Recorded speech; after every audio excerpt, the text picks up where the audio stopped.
Fantastic four के last episode में हमने देखा था कि नॉर्मन ऑसबॉर्न जो है फ्रैंकलिन और वैलेरिया के पास उनसे मिलने के लिए आते हैं और बेसिकली वहाँ पे वो लोग एक ट्रिक का इस्तेमाल करते हैं, यानी कि फ्रैंकलिन स्पाइडरमैन का मास्क पहन के जो है नॉर्मन ऑसबॉर्न को भगाने की कोशिश कर रहा होता है, डराने की कोशिश कर रहा था, लेकिन यहाँ पे सारा सब कुछ उल्टा पड़ जाता है। वहीं दूसरी तरफ रीड रिचर्ड अपने वर्चुअलाइजर को बंद कर देते हैं, अपने ब्रिज को बंद कर देते हैं, क्योंकि उनको जिन सवालों की तलाश थी उन्होंने इतने सारी अर्थ को देखने के बाद भी उसका जवाब नहीं मिल पाया। और इस तरह जब नॉर्मन ऑसबॉर्न उन बच्चों को मारने के लिए जा ही रहा होता है तभी वहाँ पे फैंटास्टिक फोर पहुंच जाते हैं।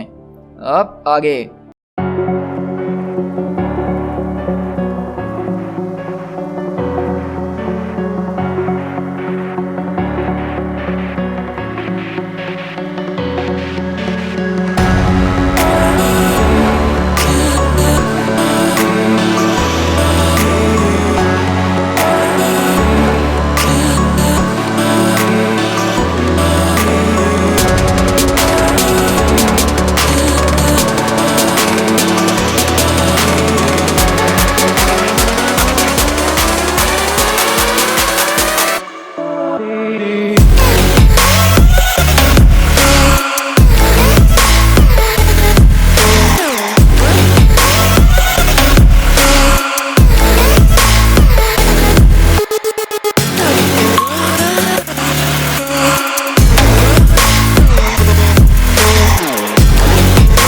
वहीं से बैक्स्टर बिल्डिंग के अंदर हम शिफ्ट होते हैं, जहाँ पे जाहिर सी बात है कि सारे फैंटास्टिक फोर के मेंबर गुस्से में होते हैं क्योंकि नॉर्मन ऑसबॉर्न उनको बच्चों को मारने के लिए जा रहा होता है। तो सूजन बोलती है कि मैंने तुमसे कहा कि मेरे बच्चों से दूर रहो ऑसबॉर्न। तो ऑसबॉर्न बोलता है अगर इतनी हिम्मत है तो मुझे दूर करके दिखाओ, और वो गन उनकी तरफ पॉइंट करता है। लेकिन सू बोलती है ऐसी बात है तो मैं खुशी खुशी करूंगी, और हम देखते हैं कि वो अपनी फोर्स फील्ड बनाती है जिसमें नॉर्मन ऑसबॉर्न को दबा के रख देती है दोनों तरफ से, और वो बोलता है कि तुमने ये बहुत बड़ी गलती कर दी है, इसके लिए तुम पछताओगी। ये मेरे हाथ में देख रही हो, इसको एक कुत्ते की सीटी की तरह समझो। और हम देखते हैं कि जैसे ही वो उसको दबाता है वहाँ हैमर के एजेंट्स आ जाते हैं और साथ में स्पाइडरमैन यानी कि वेनम पहुंचता है। तो वहीं पर रीड रिचर्ड चिल्लाता है कि सू इस दरवाजे को बंद कर दो, और वहाँ पे बोलती है कि बिल्कुल जैसा तुम कहो। और हम देखते हैं कि वो दोनों तरफ से उन एजेंट्स को फोर्स फील्ड के अंदर कैद कर देती है और वहाँ पे कोई भी नॉर्मन ऑसबॉर्न के करीब नहीं आ पा रहा होता। तो मिस्टर फैंटास्टिक बोलते हैं कि वेल अब तुम कुछ बात करना चाहोगे हमसे? मुझे तुम लोगों ने मतलब ट्रैप करके रख दिया है, जो कि मेरे लिए एक डिसएडवांटेज साबित हो सकता है। मेरे लोग बाहर खड़े रहेंगे क्योंकि मिस्टर रिचर्ड को ऐसा लगता है कि जब तक वो सेफ महसूस ना करें वो मुझे जाने नहीं देंगे। सही कहा ना मैंने? तो मिस्टर फैंटास्टिक बोलते हैं कि बात सिर्फ इतनी नहीं है, बात इससे ज़्यादा है। तुम मेरे घर से अभी इसी वक्त अपनी तशरीफ लेके बाहर जाओगे और आराम से। तो बोलता है कि वो सब तो ठीक है, मैं शायद तुम्हारी बात आज सुन भी लूँ, लेकिन क्या होगा जब मैं तुम्हें सच्चाई बताऊंगा? तुम क्यों सच्चाई से मुंह फेर रहे हो? तुम क्यों मुंह फेर रहे हो कि सारी पावर मेरे पास आ चुकी है? क्यों उससे पीछे छुड़वाने की कोशिश कर रहे हो? और ये बात याद रखना कि आज हमारा मैटर यहाँ पे क्लोज नहीं हुआ है। तो मिस्टर फैंटास्टिक बोलते हैं कि क्लोज? वो तो मैं भी नहीं चाहता कि ये कभी क्लोज हो, और मैं तुमसे जल्द मिलूंगा। लेकिन ऑसबॉर्न बोलता है कि हाँ शायद तुम ठीक कह रहे हो, लेकिन ये बात सुन के, इस रियलिटी को देख के तुम्हें कितना ज़्यादा सदमा पहुंचता होगा ना। तुम्हारे सुपर हीरो बनने के बाद भी, ये सारी हरकतें करने के बाद भी तुम्हें आखिर में क्या हासिल हुआ? जीता आखिर में मैं हूँ, अब मैं गवर्नमेंट हूँ रिचर्ड, मैं। और हम देखते हैं कि वो वहाँ पे अपनी गन निकालता है रीड रिचर्ड के ऊपर अटैक करने के लिए पीछे से, लेकिन वहीं पर सूजन चिल्लाती कि रीड। लेकिन अगले बार हम देखते हैं कि सारी इंटेंस सिचुएशन के बीच एक गन शॉट की आवाज़ आती है, लेकिन हम देखते हैं कि वो गन शॉट रीड रिचर्ड या सूजन को नहीं बल्कि उल्टा नॉर्मन ऑसबॉर्न को लगा होता है और उसके खून बह रहा होता है, और बोलता है कि ये क्या, ये किसने किया? और वहीं से सब एकदम हैरत में रह जाते हैं, और वो बोलती है सूजन कि ओह नो ये कैसे हो सकता है? क्योंकि बेसिकली हम लोग देखते हैं कि यहाँ पे फ्रैंकलिन ने अपनी जो खिलौने वाली गन थी उससे नॉर्मन ऑसबॉर्न के ऊपर अटैक करा है। तो आप सबको समझ में नहीं आ रहा कि ये हुआ तो कैसे हुआ? तो दरअसल मैं आपको बताता चलूँ कि ये अब कॉमिक्स में वो टाइम आ गया है जब फ्रैंकलिन रिचर्ड अपनी ज़बरदस्त किस्म की पावर्स को डेवलप करना शुरू कर चुका है, और यहाँ से आपको अंदाजा हो रहा है कि किस तरह उसने खिलौने की गन से एक असली की बुलेट को चलाया है। तो इससे ये बात साफ है कि यहाँ पे फ्रैंकलिन ने एक छोटे से लेवल के ऊपर रियलिटी को वार्प करने की कोशिश करी है, उसको छेड़छाड़ करने की उसके साथ कोशिश करी है, और यही जाके आगे फ्रैंकलिन रिचर्ड की ज़बरदस्त किस्म की पावर्स का बाइस बनेंगी।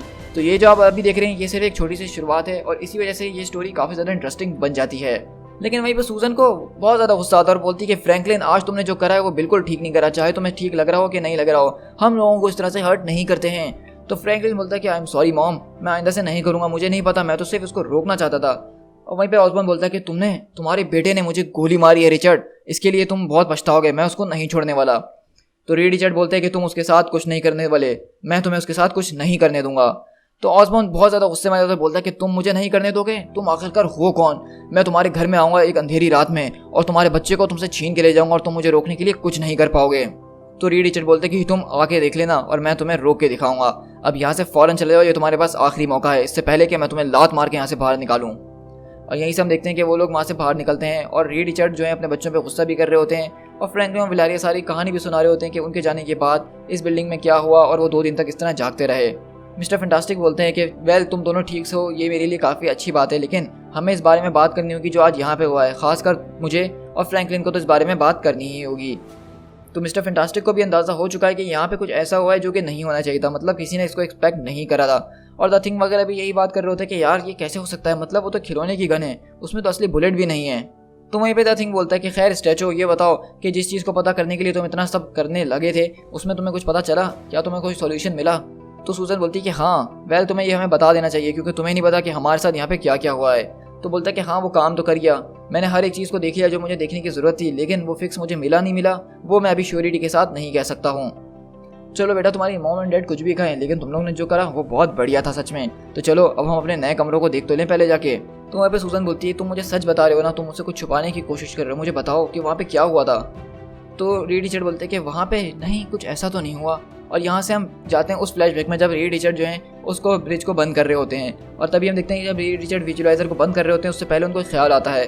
और वहीं पे हम देखते हैं कि वो कंप्यूटर को बोलते हैं कि ठीक है कंप्यूटर एक फाइनल प्रोजेक्शन करके देखते हैं, उसके बाद हम शट डाउन करते हैं।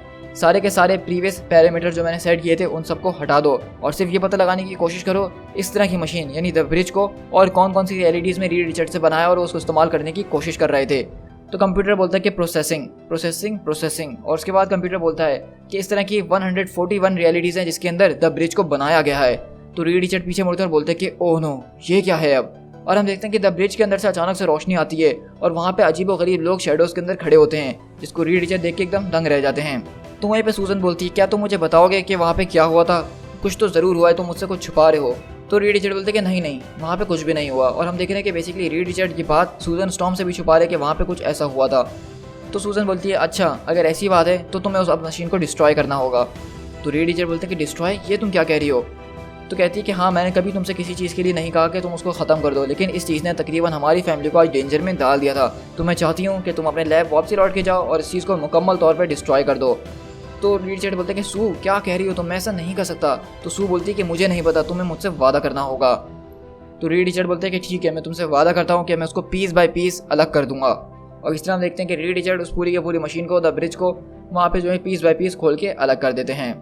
लेकिन यहीं से हम उस द ब्रिज पे शिफ्ट होते हैं जो पहले सीन हुआ था, और वहाँ से वो लोग बोलते हैं कि हमें गैस करने दो, तुम चीज़ों को ठीक करना चाहते हो इसीलिए ये सब कर रहे हो, हम तुम्हारी इसमें मदद कर सकते हैं। तो रीड रिचर्ड बोलते हैं कि तुम लोग आखिरकार हो कौन, मुझे पहले ये तो बताओ। तो वहाँ पे दूसरा शेडो बोलता है कि हम तुम्हारी तरह हैं, हम भी तुम्हारी तरह रीड रिचर्ड्स हैं और हम तुम्हारा इंतजार यहीं पे करेंगे, तुम जब चाहे हमें आके ज्वाइन कर सकते हो जब तुम मानो कि तुम इस बात के लिए रेडी हो। लेकिन हाँ इस चीज़ में ज़्यादा देर मत लगाना, क्योंकि अगर हम चीज़ों में कुछ ज़्यादा ही देर लगाएं तो वो चीज़ें बद से बदतरीन हो जाती हैं, इसलिए ज़्यादा सोचना नहीं चाहिए। और इस तरह हम देखते हैं कि वो सारे के सारे रीड रिचर्ड जो होते हैं वो वहाँ से गायब हो जाते हैं, और इस तरह वो उस मशीन को बंद करते हैं। और रीड रिचर्ड बताते हैं हमें कि मैंने जैसा कि उससे वादा करा था कि मैं इस चीज़ को पीस बाय पीस तोड़ दूंगा, तो मैंने बिल्कुल वैसे ही करा, लेकिन फिर मैंने उसको दोबारा बना भी दिया क्योंकि मैंने ये वादा नहीं करा था कि मैं दोबारा बनाऊंगा नहीं।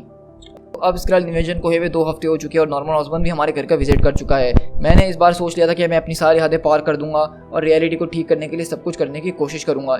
एक मोमेंट, मुझे सिर्फ एक मोमेंट, एक सच की तलाश है कि जिसकी वजह से सब कुछ हुआ है, एक सिंगल फैक्ट जिसको हमें समझने की ज़रूरत है, जिसकी वजह से ये सब कुछ हुआ है और उसकी वजह से ह्यूमैनिटी, मेरी फैमिली, मेरे बच्चे, हर कोई सफ़र कर रहा है।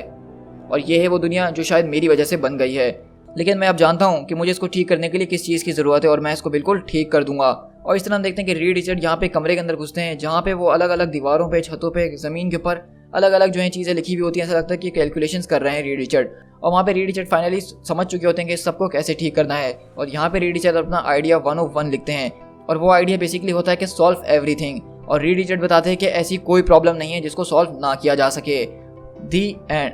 और इस तरह हम देखते हैं कि बेसिकली हमारे ये कॉमिक्स यहाँ पे ख़त्म हो जाता है, लेकिन इसके ख़त्म होने के साथ हमें यहाँ पे ये बताया जा रहा होता है कि ये कॉमिक ख़त्म ज़रूर हो गया, लेकिन इसकी स्टोरी हम कंटिन्यू करेंगे फैंटास्टिक फोर नंबर 570 के अंदर, और उसका नाम होगा सॉल्व एवरीथिंग। सो गाइज, अगर हम इस सीरीज़ की बात करें तो ये शो है काफ़ी ज़्यादा स्लो चली है। मैं मानता हूँ कि आप लोग के कमेंट्स ऐसे आ रहे थे, आप लोग बोरिंग फील कर रहे थे, लेकिन इस सीरीज़ को शेयर करने की बहुत ज़रूरी वजह ये थी कि सबसे पहली बात, इसका जो आखिरी इशू था वो बहुत ज़्यादा मेन था। इसके अंदर हमने देखा कि फ्रैंकलिन रिचर्ड किस तरह से अपनी पावर्स डेवलप करना शुरू कर चुका है, क्योंकि आप में से बहुत सारे लोग मुझसे यही सवाल कर रहे थे जो सीक्रेट इन्वेजन की टाइम्स मैंने शेयर करी थी फैंटास्टिक फोर की, फ्रैंकलिन रिचर्ड्स है वो दरअसल अपनी पावर इस्तेमाल क्यों नहीं कर रहा, क्योंकि सब जानते हैं कि फ्रैंकलिन रिचर्ड कितना ज़्यादा पावरफुल म्यूटेंट है, लेकिन वो पावर्स क्यों नहीं इस्तेमाल कर रहा स्कल्स के खिलाफ। तो उसकी वजह ये थी कि फ्रैंकलिन के पास अभी तक वो पावर्स उसकी आई नहीं है जो आप सब जानते हैं, जिसके लिए फ्रैंकलिन मशहूर है कॉमिक्स के अंदर। लेकिन वो पावर्स यहाँ से डेवलप होना शुरू होंगी, इसीलिए ये कॉमिक बहुत ज़्यादा ज़रूरी था इस स्टोरी को शेयर करने के लिए। और दूसरी तरफ हमने जो द ब्रिज को देखा है जहाँ मिस्टर फैंटास्टिक लगे पड़े हैं अपना आइडिया सॉल्व करने में, वहाँ पे हमने देखा कि बहुत सारे रीड रिचर्ड जो कि बहुत ज़्यादा अलग लग रहे थे शेडोज़ के अंदर, वो रीड रिचर्ड को अपनी तरफ बुला रहे हैं और वो भी रीड रिचर्ड की तरह प्रॉब्लम सॉल्व करने में बिलीव रखते हैं।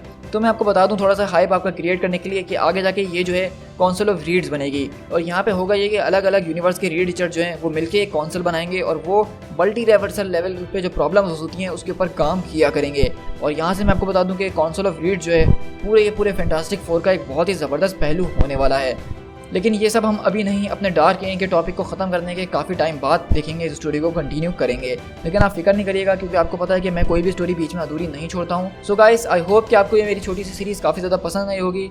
लेकिन हाँ, मैं जानता हूँ कि इसमें आप थोड़ा सा बोर भी हो गएंगे, तो उसके लिए सॉरी। लेकिन ये सीरीज़ आगे जाके वाकई में बहुत ज़्यादा इंपॉर्टेंट साबित होने वाली है, इसलिए आपको बाद में जाके काफ़ी अच्छा लगेगा। अब इसके बाद जो है हम अपनी अगली सीरीज़ के ऊपर बढ़ने वाले हैं और अभी हमारे पास एक जो है वन शॉट होने वाला है जो कि कबाल के ऊपर होगा।